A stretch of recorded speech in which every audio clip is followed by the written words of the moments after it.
Hello students, good morning again. 10th class IPSC board में online live classes में मैं मनोज अंग्रेज Vidya Vihar senior secondary school काबिलिया की तरफ से आप सभी बच्चों का चैनल पर आपका स्वागत करता हूँ।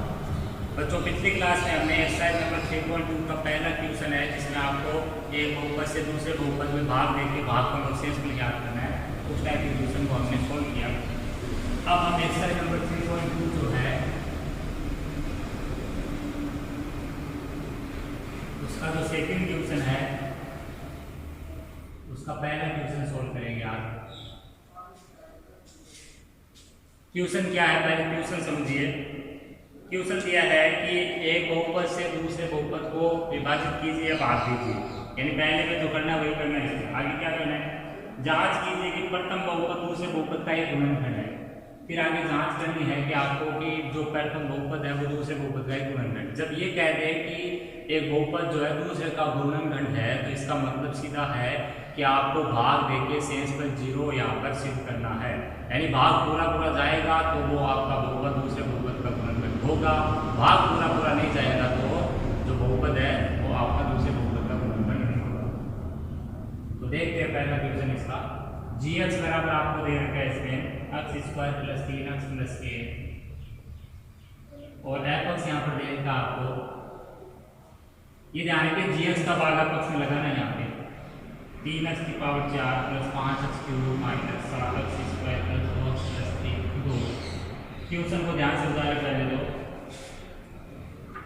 उतारने में मिस्टेक नहीं होनी चाहिए। अब देखिए gx और f(x) मिलने के बाद में आपको क्या लगाना है, भाग लगाना है। भाग देने के बाद में आपको पता चलेगा कि यहाँ पर और जब बहुपद है तो बहुपदों के जो विभाजन की प्रक्रिया यानी यूक्लिड विभाजन एल्गोरिथम या कलन विधि उससे भाग लगाना है। भाग लगाने के लिए मैंने बताया था आपको भाज्य यानी ये आपका भाज्य और ये आपका भाजक है। इन दोनों को घातों के घटते हुए क्रम में पहले लिख लेना है। तो यहाँ देखने को पता चल रहा है ये घातों के घटते हुए क्रम में, ये आपका भाज्य की घातों के घटते हुए क्रम में। घातों के घटते हुए क्रम में लिखना है बहुपद का क्या कहलाता है, मानक रूप में लिखना कहलाता है। तो ये मानक रूप में आके हम लिख सकते हैं कि यहाँ gx व f(x) दोनों बहुपद मानक रूप में है। इसमें मानक रूप में है। अतः gx का भाग f(x) में देने पर तो gx का भाग f(x) में अब लगाना आपको 3x⁴ + 5x³ - 7x² + 2x + 2। ये आपका f(x) है, gx आपका x² + 3x + 1। ठीक है प्यारे बच्चों। अब भाग कैसे लगाना है, भाज्य के उच्चतम घात का पद यानी 3x⁴ उसके भाज्य के उच्चतम घात का पद यानी x² का भाग लगाना है। और क्या प्राप्त करना है, पहला भाग। तो आपको साइड में लिखना है यहाँ पहला भाग पर बराबर 3x⁴ + x²। इकट्ठे यहाँ पर घात ये बचाएगा 3x²। ये आपका पहला भाग जो आया है इसको यहाँ पर लिखना आपको। और 3x² का प्रत्येक पद किससे गुणा होगा, यहाँ इसे भाजक के प्रत्येक पद से। तो 3x² x² से गुणा हुआ तो 3x⁴। 3x² का गुणा 3x से हुआ तो 9x³ कितना बना, 9x³ बना। और 3x² का जब 1 से गुणा होगा तो 3x² बनेगा। गुणा वगैरह चिन्ह का ध्यान रखिए। अब चिन्ह परिवर्तन ये माइनस ये कट गया पूरा और ये प्लस माइनस घटेगा -4x³ और ये माइनस जुड़ जाएगा -10 है x² + 2x + 2। ठीक है बच्चों। अब देखिए यहाँ पर भाग कब तक लगाना है, जब तक ये जो शेष पर बचता है इसकी घात है भाज्य की घात से छोटी ना हो जाए। जब तक छोटी नहीं हो जाएगी तब तक भाग लगाते रहेंगे। और छोटी होने का मतलब है कितना होना, 2 से कम 1 यानी घात 1 का बन जाना। दूसरा भाग पर जो है वो आपका किसमें भाग लगाना, -4x³ है उसमें भाग लगाना है x² का। तो यहाँ घात घट के कितनी बचेगी, x की घात है यानी -4x। -4x आपका भाग पर जो है वो आपको यहाँ पर लिखना है।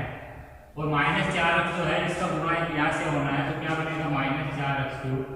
आगे बन जाएगा -12x²। फिर अगला बनेगा -4x। पदों को उसी के नीचे लिखना है जिसका पद बना है। x² का पद x² के नीचे, x³ का पद x³ के नीचे और x का पद x के नीचे। चिन्ह परिवर्तित कर दीजिए। ये पहला वाला हमेशा करता है। और 12 प्लस का और ये -10 यानी कितना बचा, 2x² प्लस का। यहाँ प्लस जुड़ जाएगा, कितना हो जाएगा, 4 2 6x। और यहाँ पर प्लस का 2 है वो किसी में जुड़ा नहीं है तो उसको हमेशा वैसा उठा देंगे। भी भाग यहाँ पर लगाना होगा, क्योंकि यहाँ पर बाकी बराबर है, भाज्य की उत्तमकाल और भाज्य की उत्तमकाल सेम है। अब जब भाग लगाएंगे तो तीसरा भाग लाएगा बच्चों, तो यहाँ लिखना है तीसरा भागफल, तीसरा भागफल बराबर 2x² बटा x², ये कट गया यहाँ पर, तो कितना है 2 भागफल है, इसको यहाँ पर लिख दो। अब 2 का गुणा यहाँ से प्रत्येक पद से होगा, तो 2x² प्लस 6x प्लस 2। ये देखिए चिन्ह परिवर्तित करने पर सारी की सारी वैल्यू कट रही है, ये कट रहा है, ये कट रहा है, ये कट रहा है, यानी कितना बचा शेष तक 0। 0 का मतलब यहाँ क्रॉस लगा दीजिए। अब शेष पर यहाँ पर कितना बच गया है 0, तो आप देख सकते हो कि यहाँ भाग देने पर शेष पर 0 प्राप्त हो गया है। अतः हम कह सकते हैं कि दिया गया बहुपद gx है वो अपक्ष का क्या है, एक गुणनखंड है। ये लाइन आपको लास्ट में लिख लीजिए, वो लाइन यहाँ पर लिख रहा हूँ मैं।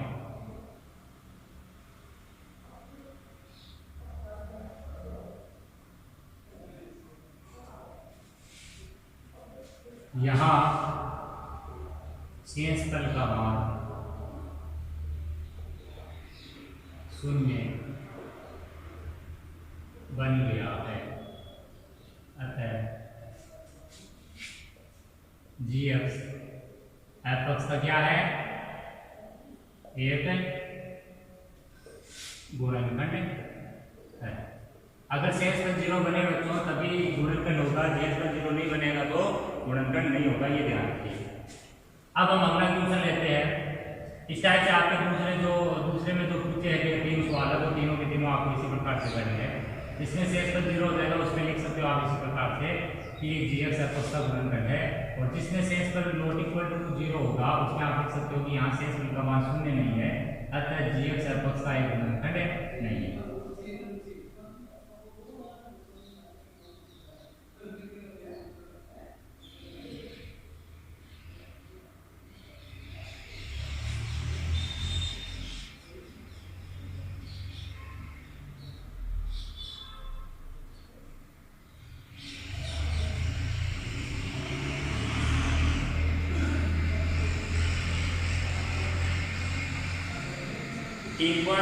दो का तीसरा क्वेश्चन लेते हैं। अब तीसरे में देखिए बच्चों कि पहला जो क्वेश्चन है उसमें आपके डेल का तीसरे के पहले में कि बहुपदों के शून्य दिए हुए अन्य सभी शून्य ज्ञात कीजिए।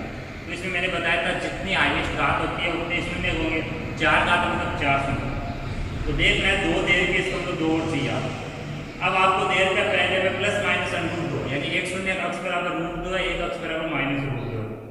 तो आपको जो शून्य का वहां से गुणनखंड बनाना होता है। गुणनखंड जितने भी बनते हैं उनका सबका गुणा करने पर जो बहुपद बनेगा वो भी दिए गए बहुपद का क्या होता है, गुणनखंड। और गुणनखंड है तो इसका मतलब भाग लगा के देखना पड़ेगा कि वाकई में गुणनखंड है। भाग लगाएंगे जो भी आएगा भागफल, उसके बाद में यूक्लिड प्रमेय लगाएंगे, फिर भागफल के आपको क्या करना है, गुणनखंड करके इस शून्य के मान के लिए शून्य बराबर बिता के हल करना। तो इसमें आपके पहले और तीसरे में दिक्कत आएगी नहीं। दूसरा क्वेश्चन जो है वो थोड़ा इंपॉर्टेंट है, थोड़ा अलग है, उसमें प्रॉब्लम आ सकती है, तो उसको हम सोल्व कर रहे हैं यहाँ पे। x की power 4 minus 6x³ minus 26x² plus 138x minus 35। ये आपका क्वेश्चन ध्यान रखिए।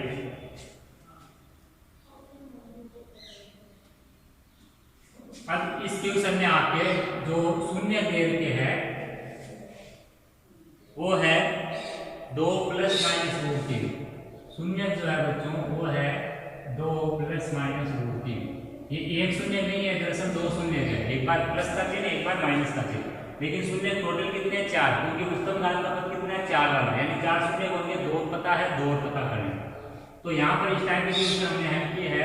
हमें सबसे पहले क्या लिखना होता है, हमें लिखना है यहाँ पर दिया गया है f जो बहुपद है उसको लिख लीजिए एक बार। x की power 4 minus 6x³ minus 26x² plus 138x minus 35। लिखने का पूरा ध्यान रखिए, यहाँ पे मिस्टेक हो जाती है। इसके बाद में तथा आप लिख सकते हो पहला शून्य है वो आप x मान लो क्योंकि x का बहुपद है बराबर 2 + √3। और दूसरा शून्य का आपका वो आप मान सकते हो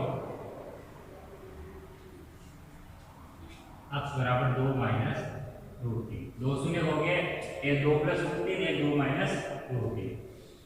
अतः इसको इधर लाएंगे तो क्या बनेगा, x - 2 - √3। क्लियर हो रहा है। वह आप कह सकते हो x माइनस 2 माइनस रूट 3 एक गुणनखंड होगा तथा पुनः इसको भी इधर लाएंगे तो x माइनस 2 प्लस रूट 3 भी बहुपद का एक गुणनखंड है। अर्थात इन दोनों को आपस में मल्टीप्लाई करना होता है, तो इनको मल्टीप्लाई कर लीजिए।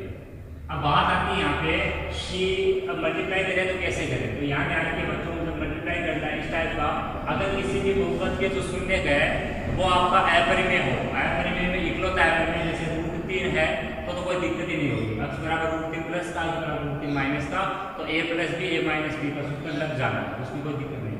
लेकिन अगर शून्य का आपका परिमेय और अपरिमेय के संयोग से मिलकर करना है तो वहां पर ध्यान रखिए कि जब हम इनके गुणनखंड बनाएंगे और गुणनखंडों का वापस गुणनफल करेंगे तो यहाँ पर जो चीज आपको सेम दिख रही है, जैसे x माइनस 2 x माइनस 2 ये चीज सेम है, लेकिन x माइनस 3 रूट 3 को अगर करेंगे तो यहाँ पर प्लस रूट 3 ये सेम है। तो आपको इस टाइप में मैचिंग करनी है एक टाइप से कि जो चीज सेम है उसको मैं करीब दे दूँ। x माइनस 2 x माइनस 2, अब इसमें मैंने बार लगाया, बार का मतलब ये सिंगल बोल रहा हूँ इसको, x माइनस 2 को एक सिंगल वैल्यू दे रहा हूँ मैं, x माइनस 2 ने बोल के इसको एक सिंगल मान दे दिया, तो ये एक मान ये दूसरा मान, फिर इसमें ये एक मान ये दूसरा मान, तो ये a माइनस बी है, ये a प्लस बी, तो a minus b a plus b, फिर वापस वही खेल क्या a स्क्वायर माइनस बी।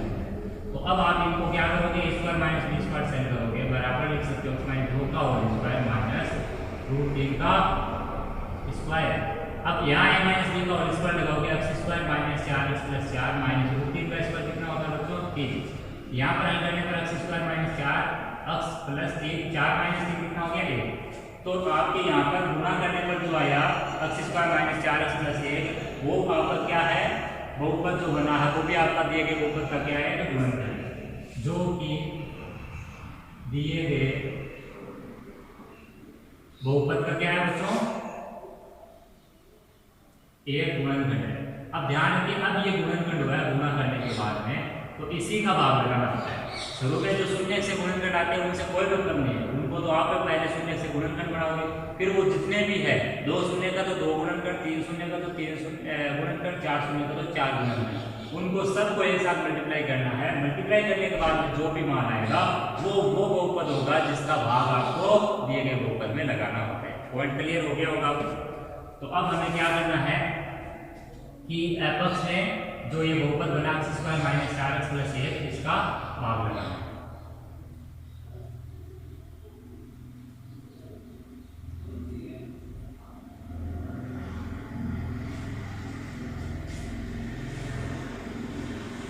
तो आप लिख सकते हो अतः x square minus 4x plus 1 का भाग एपक्स में दे दिया। तो भाग लगाइए आप, x square minus 4x plus 1 घातों घटते हुए क्रम में लिखा, x की घात 4 minus 6x cube minus 26 x square plus 138 x minus 35।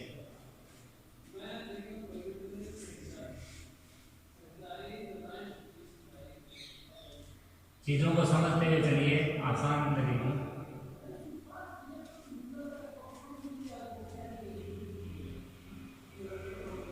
अब भाग लगाने में आपको भाजक क्या उत्तम भाग का पद ये x स्क्वायर और भाज्य का x की घात 4, तो आपको यहाँ पर पहला भागफल निकालना। तो पहला भागफल यानी x की घात 4 बटा x स्क्वायर से घाते यहाँ घट जाएगी, x स्क्वायर बच जाएगा, तो x स्क्वायर भागफल को यहाँ लिखिए, x स्क्वायर का गुणा यहाँ पर प्रत्येक पद से, तो क्या आएगा x की घात 4 minus 4x cube plus x square, चिन्ह परिवर्तित ये माइनस ये प्लस ये माइनस, ये पहला कटता है हमेशा, माइनस प्लस क्या क्या होगा माइनस प्लस में, माइनस प्लस हमेशा घटेगा, घटेगा 6 में से 4 बड़े में से छोटा कितना बचा 2, आगे चिन्ह लगाना है x क्यूब, उसके बाद में यहाँ पर चिन्ह वही लगाना जो बड़ी संख्या के आगे यानी माइनस 2x क्यूब। ये ट्रिक समझ में आई। तो माइनस 2x क्यूब, यहाँ पर ये माइनस 26 और ये माइनस x स्क्वायर सेम चिन्ह यानी जुड़ेगा, ये 26 है इसका गुना गया यानी 26 है 27 x स्क्वायर, फिर जो बचा उसको उतार दीजिए बाद प्लस 138 x माइनस 35। अब समझिए आगे। अब देखिए जो शेष पर बचा है वो भी आपका क्या है, बहुपद है, वो भी एक भाज्य का काम करता है। लेकिन उसमें भाग लगाना है या नहीं है वो फिक्स नहीं है। शुरू में है उसमें तो लगना ही है हमेशा, लेकिन जो बाद में शेष करके तौर पर आता है, जो नया भाज्य होता है, उसमें भाग तभी लगेगा जब उसकी घात क्या होगी, भाज्य की घात से बड़ी होगी या बराबर होगी। छोटी होती है तुरंत वहीं पर क्या कर देंगे, हम प्रक्रिया को रोक देंगे। अब हमें दूसरा भाग निकालना है, हम लिख देते यहाँ साइड में दूसरा भाग बराबर -2x³ अब की बारी है, उसमें हम घात का पद, इसमें x² का भाग लगाए, कितना आया -2x,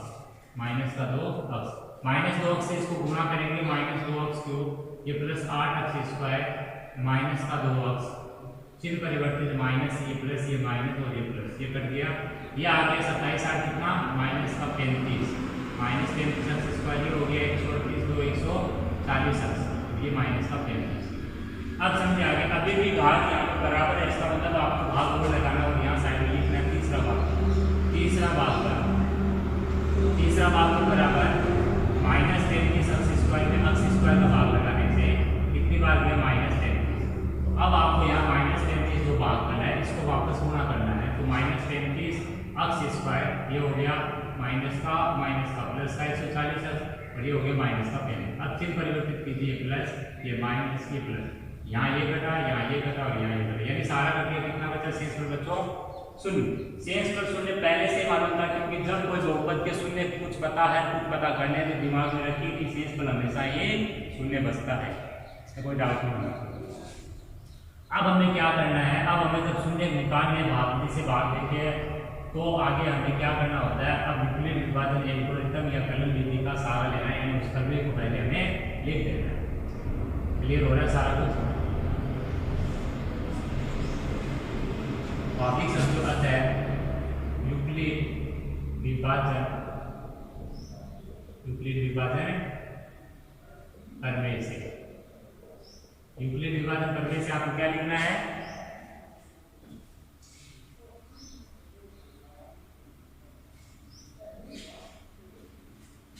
भाज्य बराबर भाजक गुणा भागफल प्लस शेष। ये यूक्लिड विभाजन जो प्रमेय है उसको आप लिख दो।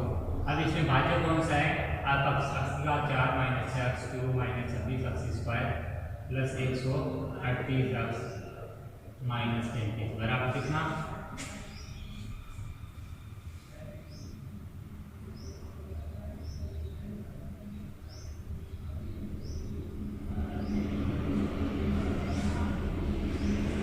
भाजक आपका आया है यहाँ पे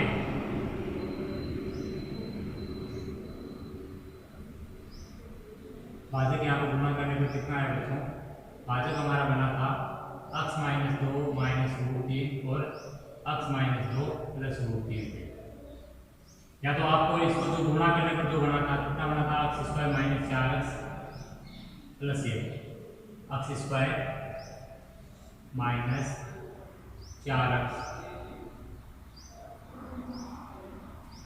प्लस ये बना था आपका x² - 4x प्लस 1। ये भाजक हो गया, भागफल आपका x² - 2x -33 प्लस शेष पर कितना 0। अब शेष पर 0 हो गया, इसी को याद करके आप क्या लिख सकते हो, दोबारा इस चीज को बार बार लिखने की जरूरत नहीं, इसी को सोल्व कर लेगा। x² - 4x plus 1 x² - 2x -33। अब यहाँ पर एक चीज सुनिए अच्छे से, वो ये है कि यहाँ पर आप ये बताइए मेरे को कि जो भाजक है जो आपका एक द्विघात बहुपद है, उससे पहले उसको आपको टुकड़े करने हैं, तो टुकड़े आपको यहाँ पर करने की जरूरत नहीं होती। दोबारा सुनिए, भाजक जो एक द्विघात बहुपद है उसके टुकड़े नहीं करने, भागफल के जरूर करने, क्योंकि भाजक जो द्विघात बहुपद बनाया आपने, वो आपने किससे बनाया, कोष्टकों को गुणा करके। किन कोष्टकों को गुणा कराया वो आप वापस देख के लिख सकते हो। किनको गुणा कराया तो आपने x - 2 -√3 था एक, और एक x - 2 +√3 था। इसको आपको टुकड़े करने पर मिलेंगे नहीं, इसलिए आप इनको चीज़ों को हमेशा समझते हुए अपने दिमाग से वापस उन्हीं को लिख दो जो चीज़ें आपने पहले से ही ये जो चीज़ जिससे बनाई उन्हीं को वापस शो कर देना। अगला जो है इसमें इसके आपको टुकड़े होंगे, इसमें टुकड़े किस रूप में करने की, गुणा करने पर 1 और 35 यानी 35 बने, जोड़ने घटाने पर क्या बने -2। तो ऐसे दो टुकड़े फटाफट आप ढूंढ लो, वो टुकड़े क्या होंगे 7 और 5, क्योंकि 7 × 5 35 और 7 और 5 का अंतर भी 2 होता है, लेकिन अंतर किसका चाहिए, माइनस का। तो माइनस का अंतर कब होगा, जब आपका छोटे में से बड़ा घटेगा, छोटे में से बड़ा घटेगा 5 माइनस 7, 5 माइनस 7 कितना होगा, माइनस का 2। तो यहाँ आप लिख सकते हो अक्स स्क्वायर प्लस 5 अक्स, 5 प्लस का तो 5 अक्स और 2 माइनस 7 माइनस का तो माइनस का 7 और आगे लिखो आप माइनस का 3। ये आपको अब देखिए x minus 2 minus root 3, x minus 2 plus root 3 और यहाँ पर शुरू के 2 लास्ट के 2 में कॉमन निकाला, यहाँ कॉमन लिया तो अक्स प्लस 5 या माइनस का 7 कॉमन लिया तो अक्स से प्लस से 5। अब यहाँ पर वापस ये देखिए दोनों कोष्टक आपके वापस कॉमन बन रहे हैं, तो ये आ गया अक्स प्लस 5 और ये आ गया अक्स माइनस 7। इतना कर लेने के बाद अब आपको लास्ट में लिखना है तथा शून्य के मान के लिए इस चीज को वापस लिख दो, अर्थात कि अक्स की बात 4 minus 6 x cube minus 26 x square plus 100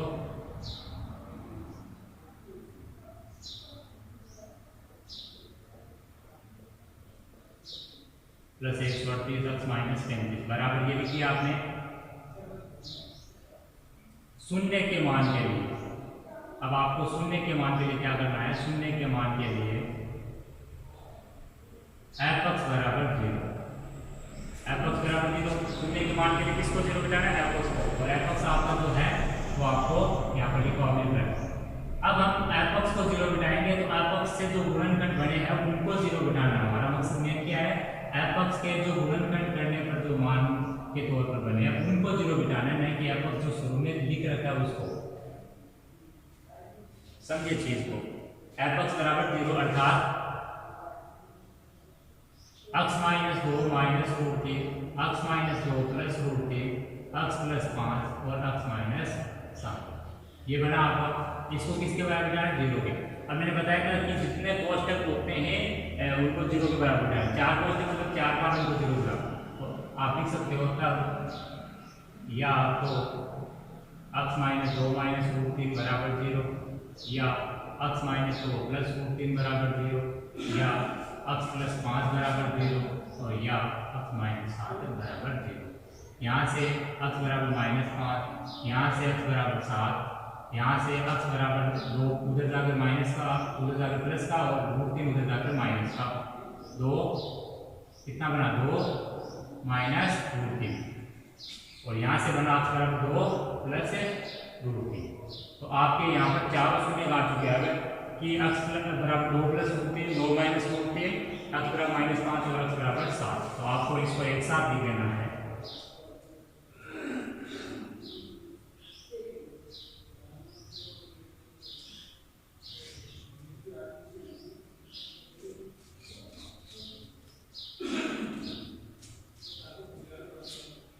अब आपको लिखना है यहाँ पे, अतः दिए गए बहुपद के